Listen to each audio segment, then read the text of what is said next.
It is no surprise that I'm here to talk about Transformers. I am not all caught up, but I don't mind jumping ahead, jumping in the middle of a story. And look, if a comic book is good and if a story is good, I've never really cared where I pick up, even if I don't know everything that's going on. This is the mark of a good story. It doesn't matter where you get in, wherever you get in, it is enjoyable. So I read issues 1 through 12 because I have the first two trade paperbacks. I haven't bought the the third one, excuse me, just yet. I'm going to pick that one up, Lord willing. But I bought Transformers number 29. I was in a comic book store the other day and I said, "You know what? I'm going to pick this up. I'm going to pick this issue of Transformers up." And the battle, oh my goodness. I have no idea what happened the issue before, but whatever happened, it is going down in Transformers. There is an all-out battle in this issue between the Decepticons and the Autobots.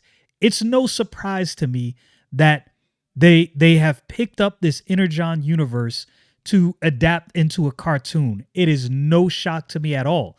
I think this cartoon is going to do gangbusters. I think it's going to go crazy. The action.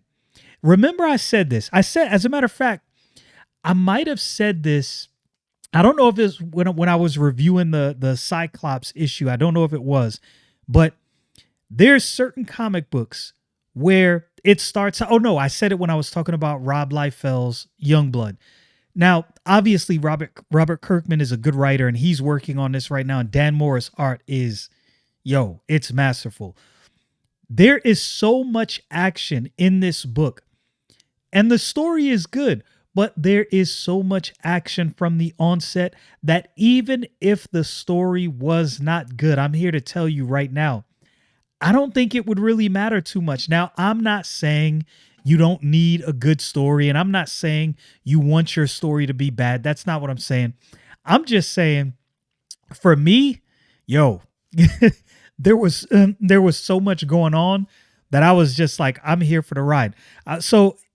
I'm going to get into this article talking about the next issue coming. And the reason is this issue leaves on a cliffhanger. There is problems amongst the Autobots.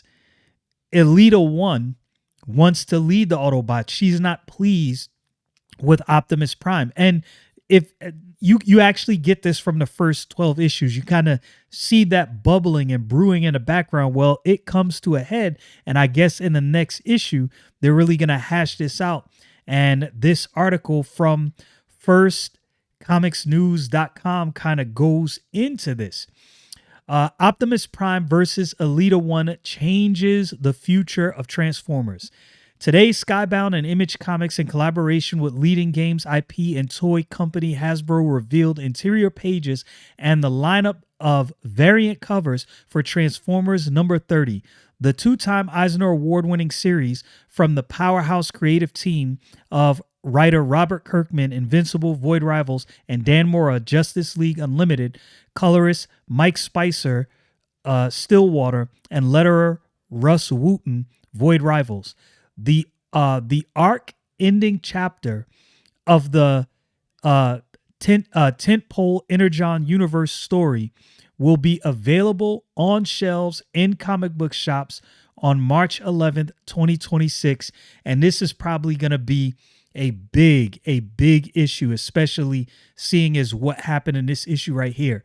The one thing for sure, excuse me, I skipped a part. Who will lead the Autobots? It's Optimus Prime versus Elita 1. The fate of the Autobots hangs in the balance because in the end, one shall stand. Now, I say Optimus Prime has to win this. You just got to have Optimus Prime leading the Autobots. Maybe they go another direction, but I just personally don't think that would be a good idea, but maybe they do. In addition to the main cover by artist David Nakayama, the lineup of variant covers for Transformers number 30 includes an open to order cover B by Daniel Warren Johnson and Mike Spicer, the final cover of the Connecting Cover series by Jorge Corona and Mike Spicer, and a 1.25 incentive variant by Taurin Clarke, and 1.5 incentive variant by Dan Mora and Andre Juarez, and a special Invincible month team up variant cover by Joshua Cassara and Romulo Fajardo Jr. I think that's how you say his name. Transformers is the cornerstone of the Energon Universe, the crown jewel of the historic collaboration between Hasbro and Skybound, who has introduced a brand new era of Transformers and G.I. Joe franchise in one shared comic book universe. Other Energon Universe titles include the ongoing series Void Rivals by writer Robert Kirkman, Invincible, The Walking Dead, I don't know why they keep mentioning that, and artist Andre Brezin, Destro, and colorist Patricio Del Pici. The Sandman Universe, Nightmare Country, and G.I. Joe writer Joshua Williamson, Supreme Dark Rider, and obviously he's working on Iron Man now, which I loved. Artist Andre Milana, Cobra Commander, and colorist Lee Loridge, Universal Monsters, The Mummy. Fans should expect can't miss moments from every issue of the Energon Universe as secrets are unveiled along the path, answering the big questions from some of the biggest franchises in comics today. Transformers number 30, Lunar Codes, blah, blah, blah, goes over all of that. And I guess it's showing some of the different covers. And look, after what happened, I'm telling you, some of this art, the thing is, it kind of reminds me of the cartoon. Like I have a feeling that when they went into doing these books, I have a strong feeling that all of them watched the original, the OG Transformers cartoon before they went into producing these books. I would not be surprised at all. And the reason I say that is the way the action unfolds. I'm telling you, this book, there is so much action in all of these books that I think this is one of those books that even if you did not like the story, you're going to be blown away by the action. It's like when I'm reading issue number 29, just when I thought the action was going to let up, here comes a Transformer or an Autobot or an Autobot or a Decepticon being blasted or thrown or stomped or something. It was unrelenting action. It did not give you an opportunity to breathe. Obviously, seeing some of the art right here by Dan Mora.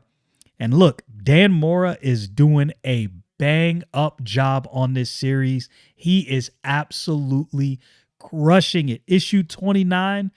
Look, this is one of those books that unless something drastic changes, if this team stays on this book, I don't think there will be any one of these books that will be bad. And I've said this before. There's been a rotation of writers and artists on Transformers. First, it started with Daniel Warren Johnson. Then who picked it up after Daniel Warren Johnson? Was it Robert Kirkman after him? I think it was Robert Kirkman right after him. And Daniel Warren Johnson obviously did some of the art as well on the first few books. Dan Mora comes in. Did Jorge Corona? I think Jorge Corona did. Did he do one of the books? I think he did. Man, I'll have to go back and grab my my trade paperback second one. I think it was Jorge Corona was most of the art on that one. Anyway, I could be mistaken. Anyway, these books are fantastic. I have just been pleased all the way through. There are different ways to tell stories. It doesn't always have to be all action. If you've read Ultimate Spider-Man, especially the first, I'd say 10 or so issues, maybe even the first 15 issues, there were issues where there wasn't much action and it was a lot of world building. I'm fine with that as well. There are different ways to tell stories. Sometimes you just jump right into the action. And when you have as much action as they have in this book, I don't think you can have a bad story with all that action.